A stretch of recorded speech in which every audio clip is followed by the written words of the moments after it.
স্ত্রীর দুধ পান করা নিয়ে কিছু লোক আপনার পিছু লেগেছে।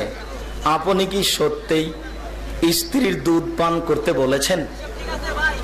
জি না, আমি স্ত্রীর দুধ পান করতে বলিনি। একজন মহিলা তার স্বামী তার দুধ পান করত, তখন কোনো মহিলা তাকে বলেছিল যে আপনাদের সংসার নেই, ভিন্ন ছিন্ন হয়ে গেছে।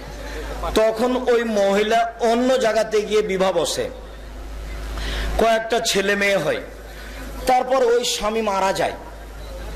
তখন আমাদেরকে জিজ্ঞাসা করে সেই মহিলা যে আমার ঘটনা এই। তখন আমি ফতোয়াতে লিখেছি যে তোমার স্বামী তোমার দুধ খেয়েছে বলে তোমার বিবাহ বাতিল হয়নি, তুমি পরে যেখানে বিবাহ বসেছো সেটা অবৈধ সম্পর্ক ছিল, এখন তুমি পূর্বের স্বামীর সাথে থাকো, কোনো সমস্যা নেই। তখন এরা ধরে নিয়েছে যে আব্দুর রাজ্জাক সাহেব বইয়ের দুধ খেতে বলেছে। দুধ খাবে কেন? একটা ফালতু কাজ।